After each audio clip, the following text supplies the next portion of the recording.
Hey everyone, welcome to SourceRevCon. My name is Gaurang Bhatnagar and today I'll be presenting my talk on common Android vulnerabilities that are exploited in Wild, which is titled Deep Dive into Android Static Analysis and Exploitation. Before jumping in, let me brief you about myself. I'm a cybersecurity professional with 5 years of experience. I'm currently working as a security consultant at Optiv within threat management community, where my prime responsibility is to perform security testing of web, mobile, network, IoT, thick client, and API endpoints. I post-graduated in 2016, where I earned my master's degree in cybersecurity. I currently hold certifications like OSCP, EMAPT, ECPPT, EWPT, and EJPT. I really love testing and breaking mobile applications. I'm excited to show you some of the cool stuff that I've been working since last 1 year within mobile security. So let's get started. My research and analysis was mainly focused on exploiting custom URL schemes and web views. I performed a manual code review of more than 100 Android apps and checked how the vulnerable configurations are statistically used within the Android apps. As part of my analysis of these apps, I found some interesting attack scenarios and misconfigurations which I am going to discuss as part of the case study. Project Insecure Shop. I initially created this application for my research on web views and data exfiltration. But during my analysis of several Android applications, I found many interesting vulnerabilities. So I decided to add all those vulnerable misconfigurations and converted this into an intentionally vulnerable Android app. So most of the vulnerabilities that I am going to discuss today, I have already implemented those in Insecure Shop application. So if you want to do the hands-on, you can do it on Insecure Shop app, which has now been uploaded to Optiv's GitHub repo. Starting with the first topic, deep links. Deep links are specific URIs which sends users directly into a specific point in the app rather than opening an external website. It helps users to navigate between web and mobile apps. As you can see in the figure, for example, if you search for a hotel nearby in Google, you get multiple results, and if you click on a specific hotel, you will be redirected to an application that is installed on your Android device and will show you the hotel details within the app. So this is achieved using deep link. The following components create a deep link URL which includes scheme, host, port, path, query, and fragment. Now there is a difference in the way deep links can be triggered in Android and iOS devices. In Android devices, you can trigger the deep link using an HTML form, and in some cases you can also trigger them via intent URL schemes. In iOS devices, you can trigger the deep link URL using both browser and the HTML form. Finding schemes and authority. When you want to look for deep link related vulnerabilities, you must construct a valid deep link URL. Majority of the time you should be able to check the custom scheme and host registered by the app into Android manifest.xml file of the decompiled APK. Finding paths and query parameters. Developers often register paths and query parameters in a specific class. I've taken this example from a popular Android application which had a deep link class that defined all the URL schemes, paths, and query parameters. I have redacted the scheme and host name and changed it to Insecure Shop just to maintain the non-disclosure policy. Usually scheme and host point out to the organization or app's name. Let's look at what this code is saying. The class has defined the scheme and host, that is Insecure Shop and com.insecureshop respectively. Now down below, the code says if you want to navigate to sign in page, you need to append the path /home/signin to the scheme and the host. Similarly, if you want to navigate to wallet, simply append the path /wallet/msr and so on. Now moving down the code within the same class, I observed something interesting. The highlighted code says if you want to open a particular web page or endpoint, you can simply append the path /web and additional query parameter URL. The intention of the developer here was, since new endpoints are often created, so rather than defining paths of all the endpoints, they can simply use the URL parameter to supply the URL of that particular endpoint. But the problem here is that developer has not added any kind of host validation or whitelisting here. This means an attacker can use this deep link to open any URL within the web view of the app. Now, joining the pieces together. To trigger this deep link on Android, you can create an HTML form and join all the pieces together, which contains scheme, host, path, query parameter, and the URL you want to load. And this HTML form, when launched, will open google.com in the vulnerable apps web view. Here are some of the deep link abuse impact. First, theft of auth tokens. It may result in account takeover if authentication tokens are passed to websites that are open in WebView. Second, phishing. This is possible if you can load any arbitrary URL in WebView. This becomes really difficult for a victim to identify whether the page displayed in WebView is a genuine one or not, because you won't see the address bar appearing in websites that are loaded in WebView. Access is possible if set JavaScript enable is set to true in WebView. You can load local files in WebView, which is possible if set allow file access is set to true in WebView. And it may even lead to DOS if malformed deep link can be used to crash the application. We are going to look in more detail at some of the impacts mentioned here in the coming slides. Theft of auth tokens. I was testing one of the popular app which has over 100 million downloads. The application did not implement any kind of host validation and allowed me to load example.com via deep link. And what I observed that when example.com was loaded in vulnerable apps web view, it passed all the authentication tokens of victim. And that turned out to be a case of account takeover. Insecure host validation. Often developers don't implement host validation correctly. Here's an example of an insecure host validation. The code says the URL can only be loaded in WebView if the loaded URL ends with the host mywebsite.com. That's a weak check because an attacker can still bypass this check by passing URL something like evilmywebsite.com, which will stand valid and will be loaded in WebView. Now there was a problem in Android.NET URI and Java.NET URI parsers. These parsers don't recognize backslashes in authority path, and this issue was tracked as CV 2017-13274. Here, attacker can simply load the following payload, which will load attacker.com in WebView. This issue is fixed for API level 28 and above. That means if the app is compiled on API 28 and above, this attack won't work. Insecure scheme validation. The most dangerous thing you can do with OAuth is stealing the access token. Developers often fail to validate redirect URI parameter either via improper host validation or scheme validation. A lack of scheme validation may also lead to leak of access tokens. I came across a scenario where the developer had implemented proper host validation in the redirect URL parameter but failed to validate the scheme, which again would have allowed an attacker to steal access tokens. So in order to exploit this, you need to create a malicious Android app where you need to define a custom scheme and set the host as wildcard in Android manifest.xml file. Additionally, you need to create a Java class which receives an intent, takes the data and displays it on the screen. So in this case, when you are going to pass the scheme called hack within the redirect URI parameter, it is going to call our malicious Android app and passes the access token to us. Coming to Symlink attack. In order to steal session cookies, specifically the cookies.db file that contains all the session cookies, you need to leverage a Symlink attack. But there are following prerequisites for a successful exploitation. First, if you can load any arbitrary URL in WebView. Second, if set JavaScript enable true is set in WebView, which is disabled by default. And the third, if set allow file access true is set in WebView, which is enabled by default.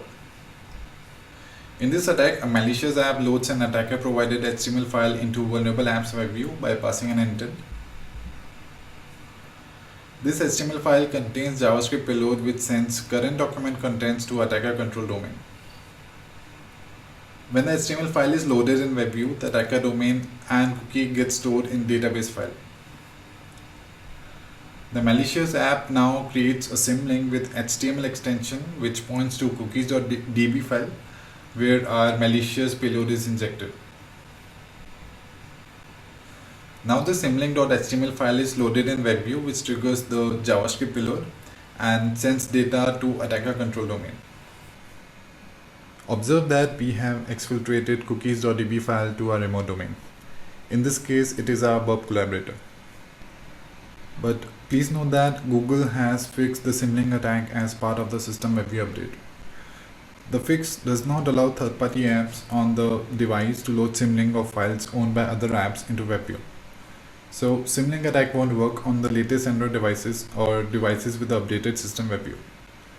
But you can still replicate this attack on older Android devices. Now let us see this symlink attack in action. I've created an Android application and this code does exactly what we just saw in the symlink exploit steps. Here I'm targeting Insecure Shop application where you can load arbitrary URL via deep link.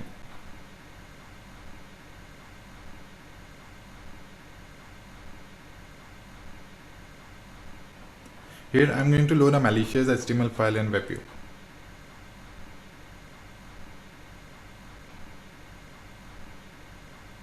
I'm running Python server on port 80 to host my HTML file.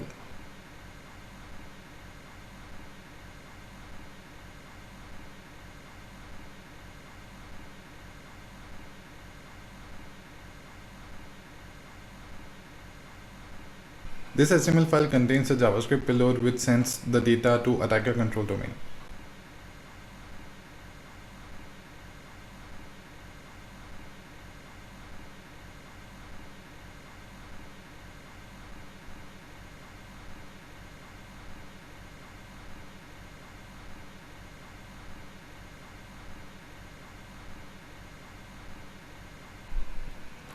The base64 encoded data in HTML file contains reference to the polling URL where I am going to listen for interactions.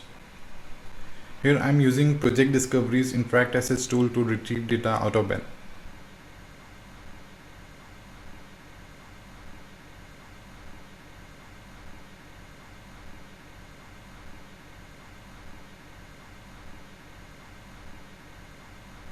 So let us deploy this app on our device. For this demo, I am using a Genymotion emulator which is running Android version 6.0. Since Google has fixed the symlink issue in the recent WebView update, therefore we cannot run this on the latest Android devices.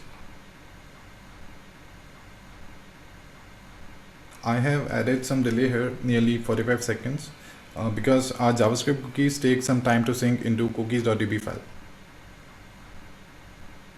In the backend, our app is going to create a symlink of cookies.db file into HTML file and load it into WebView.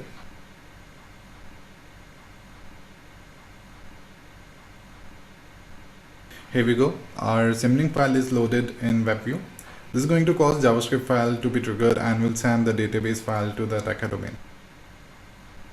Observe that we have received the HTTP interaction which contains the SQLite data and the request is originated from Insecure Shop application.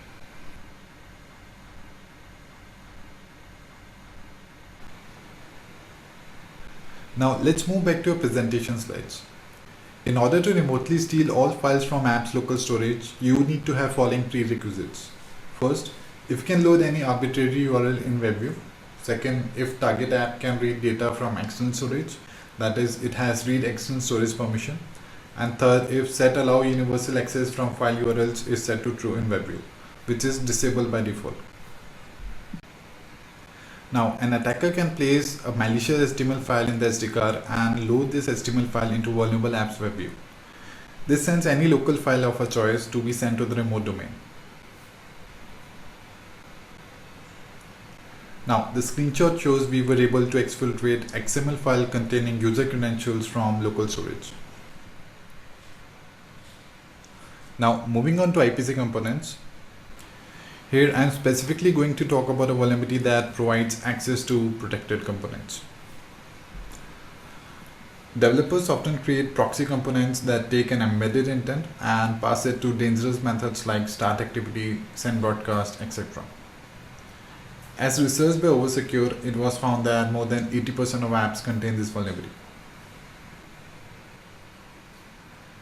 I was testing an IoT product which is a smart home camera which can be controlled using a mobile app. I went through the Android app source code, and the code pointed out several instances which could allow access to protected components. I'm going to show one of the vulnerable instances and how the code looked like. The application had this activity which was exported due to the presence of an intent filter. Now, checking this particular class, I found the vulnerable code. The app takes intent as extra and pass it to method start activity for result. The next thing was to create an exploit app that launches any protected component. This malicious application is launching the URL google.com by passing a WebView activity through extra intent. The WebView activity in this case is private and not exported. I further identified 5 additional instances of this vulnerability within the app. My research included that there were several popular applications that were affected by the same vulnerability. So I can say that such vulnerabilities are often widespread, and you must not skip checking these issues in Android applications. Exploiting implicit intents. Intents can be classified into two types, explicit and implicit intents. Explicit intents specify the name of the class that needs to be invoked, whereas implicit intent does not specify the name of the class to be invoked. Implicit intents rather declare an action to perform and allows components from other apps to handle it. In the coming slides, I am going to talk about how implicit intents can be insecure and how they can be exploited. The first snippet shows implicit intent used to launch an activity, and the second snippet shows implicit intent used to send a broadcast. Such implementation is considered insecure because any third-party app on the device can register the action and can simply intercept this data.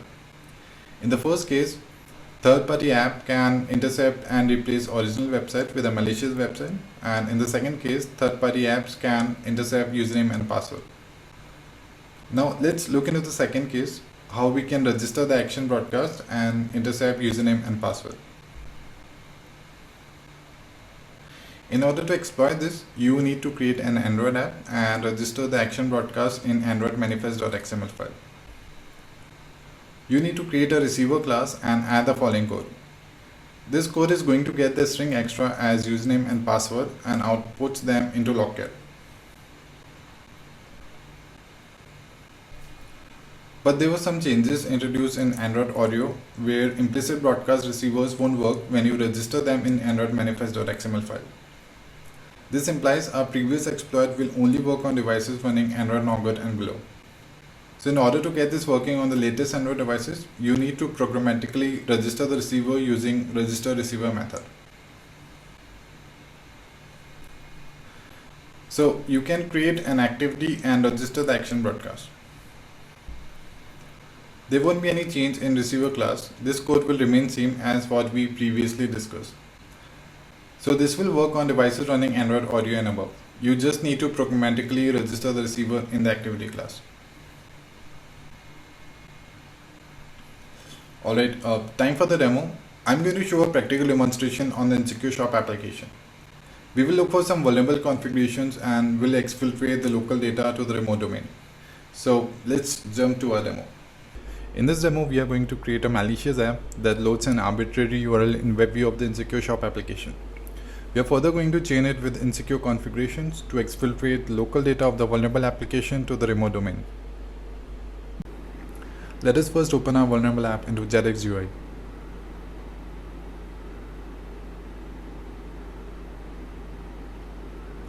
We can simply drag and drop the APK file here. Here we go. Let us navigate to Android manifest.xml file and check out the components that are exported. We can see one of the activity called com.insecureShop.aboutus activity is exported since it has a flag Android exported equals to true. Now let us click on About Us activity and analyze the code. If you see the code down below, during the onCreate method execution, a receiver is registered. The code says receiver name custom receiver will trigger when the intent filter com.insecureShop.custom intent is called. Now let's open the custom receiver and analyze the code. Here, onReceive method will be called first, which receives the value of web_URL from the intent. Its value is further assigned to the variable str. If the value of str is not empty, then it is passing its value to WebView2Activity and is assigned to URL as extra.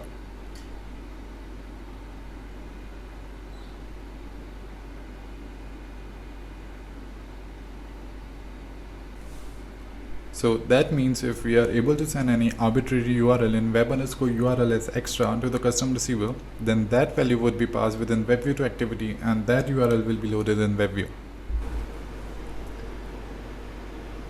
I'm now going to create a malicious app in Android Studio. And my first step would be to launch About Us activity.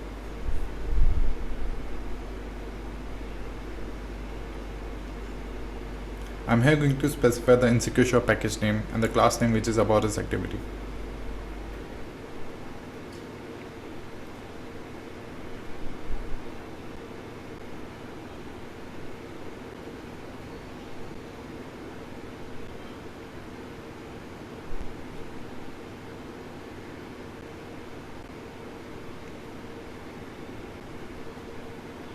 And finally, I'm going to launch this intent.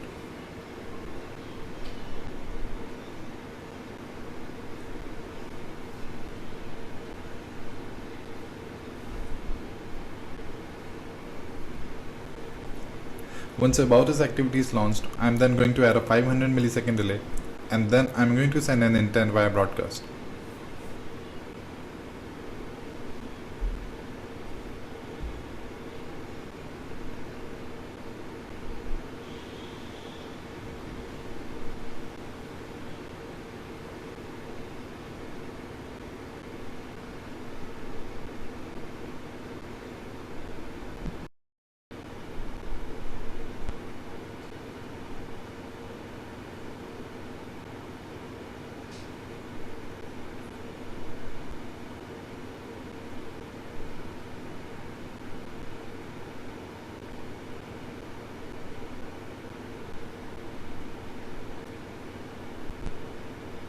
I'm now going to call the intent filter com.insecureShop.customIntent in order to launch the custom receiver.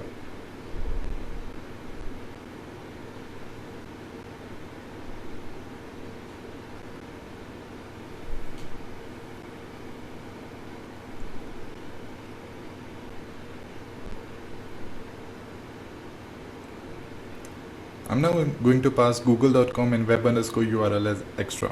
And finally, I'm going to initiate this broadcast.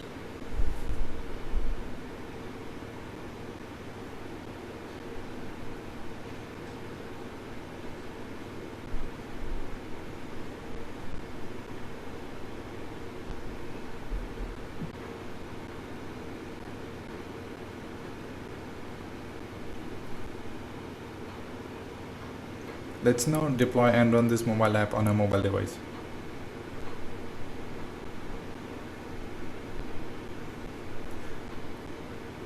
Observe that our malicious app is able to load google.com in Insecure Shop Apps WebView.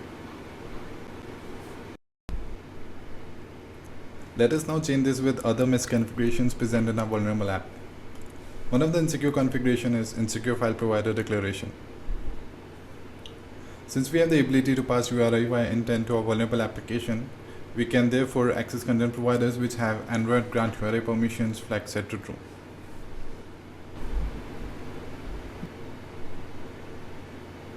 Let's switch back to Android manifest.xml file.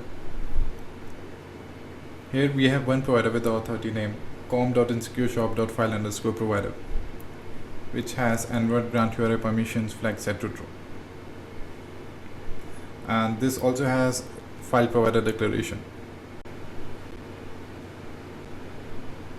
Now let's check the provider path file within the XML folder.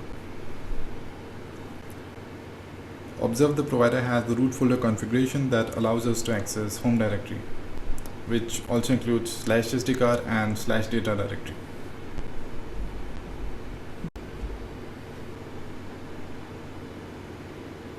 Let's move back to a malicious app and try to access internal files via content provider.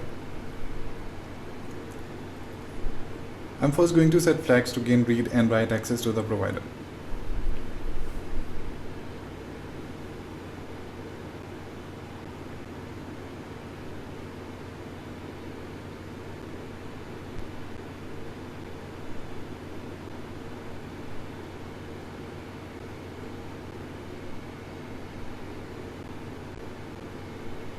I'm now going to replace the URL with content URI pointing to a local path within shared preference folder.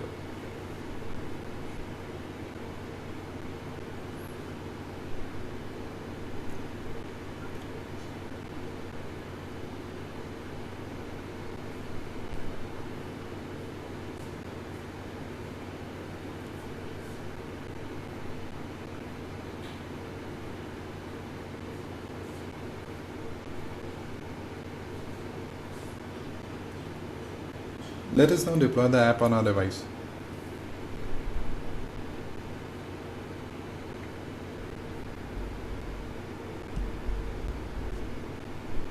And that works. We are able to load prefs.xml file from shared preference folder within the web view. The text appears quite small on the mobile screen and you might not be able to view the XML file properly. But no worries, let's try to exfiltrate this XML data to the remote domain by leveraging one of the WebView properties that is enabled.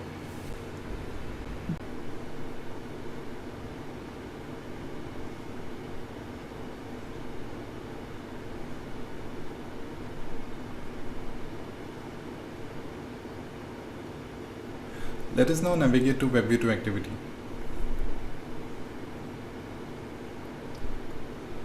Observe that one of the WebView property called set allow universal access from file URLs is enabled. This setting allows us to bypass all same origin policy restrictions and allows WebView to load content from any origin. Hence, we can load HTML file containing XML HTTP requests to send files to the remote domain.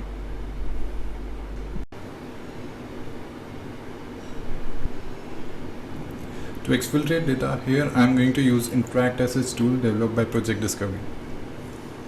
You can either use a command line interface or a web interface. But for this demo, I am going to use command line interface.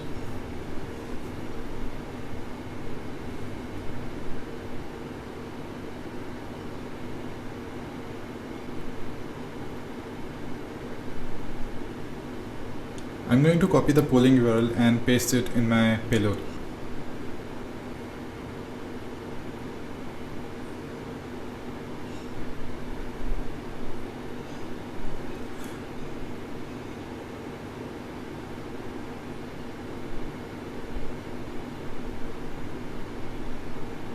So that I'm going to steal prefs.xml file from the vulnerable application.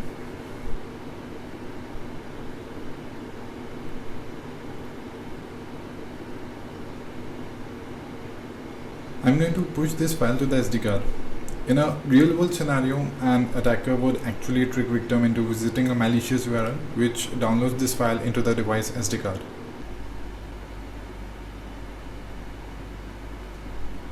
Moving back to my attacker app, I am now going to load this HTML file using file scheme. This will send the contents of prefs.xml file from shared preference folder to the remote domain.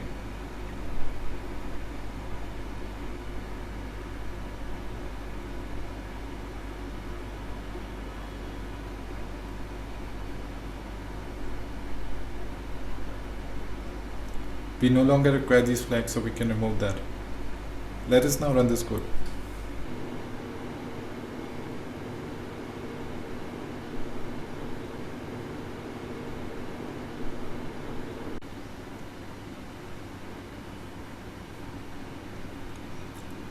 Observe that we have received the poll interaction and have also received the contents of prefs.xml file.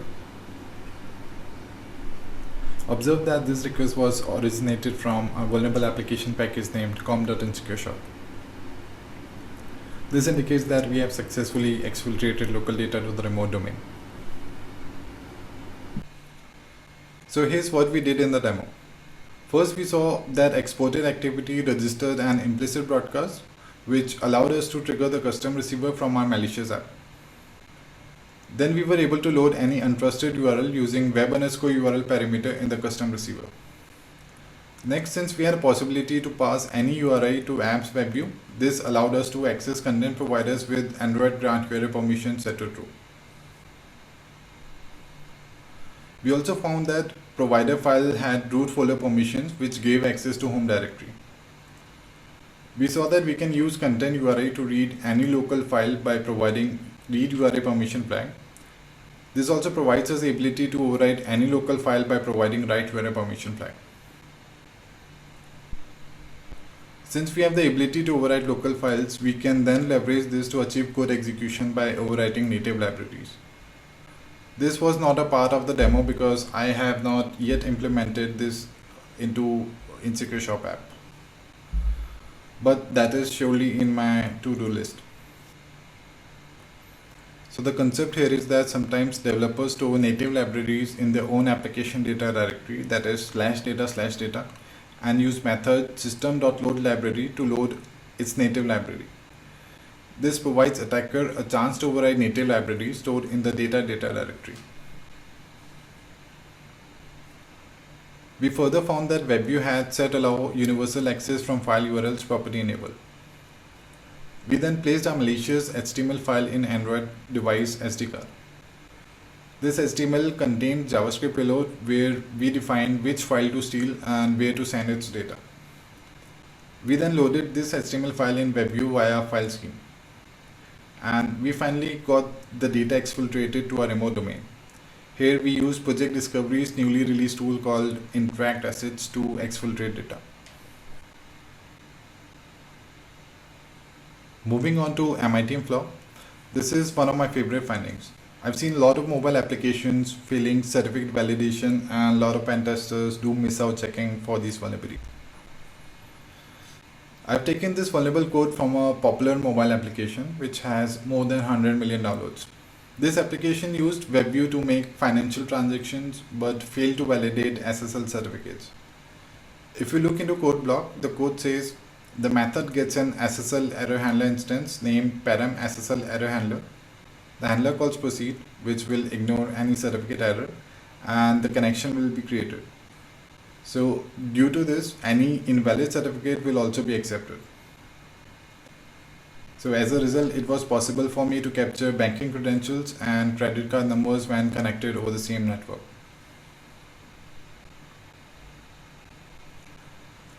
Now this is one of the vulnerabilities where I always had trouble explaining it to the clients. So I had to create this diagram to explain client how the attack scenario was going to work. So this diagram explains you all the workflow. This attack will work when attacker and victim are connected within the same network. So first, victim is running a vulnerable mobile application, and attacker creates an open Wi-Fi hotspot. Victim joins that Wi-Fi network, and attacker presents a forge certificate to the app containing the public key. The application accepts forge certificate without any SSL warning and encrypts the HTTPS data using the attacker's public key. Attacker now decrypts HTTPS data using the private key. Attacker now monitors all the HTTPS traffic, and attacker forwards all traffic to the attacker control machine and then back to the original server.